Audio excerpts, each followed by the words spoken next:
વહાલા ગુરુજનો, વહાલા વિદ્યાર્થી મિત્રો તેમજ ગામમાંથી પધારેલા સૌ વડીલો, ભાઈઓ તથા બહેનો, આજે હું 26મી જાન્યુઆરી વિશે 2 શબ્દ કહીશ તો આપ સૌ શાંતિથી સાંભળજો।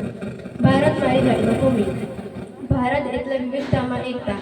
અલગ અલગ પ્રાંત દરેકની જુદી જુદી ભાષા અને જુદી જુદી સંસ્કૃતિ છે, તેમ છતાં પણ દરેક ભાષાઓ એકબીજા સાથે તાલમેલ સાધી જે ભાષાનું નિર્માણ થયું તે એટલે ભારત।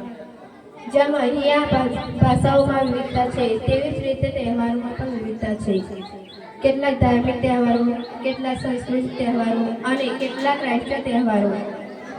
આજના તહેવારને આપણે એક રાષ્ટ્રીય તહેવાર તરીકે ઓળખીએ છીએ, પ્રજાસત્તાક દિન એટલે 26મી જાન્યુઆરી, જે ભારતનો રાષ્ટ્રીય તહેવાર છે।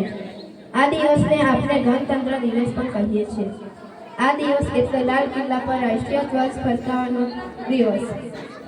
આપ સલામી આ તિરંગાને જેનાથી તારી શાન છે, આપ સલામી આ તિરંગાને જેનાથી તારી શાન છે, સન્માન હંમેશા કરજે આને જ્યાં સુધી દિલમાં જાન છે, સન્માન હંમેશા કરજે આને જ્યાં સુધી દિલમાં જાન છે। ભારત 15મી ઓગસ્ટ 1947ના રોજ સ્વતંત્ર થયું।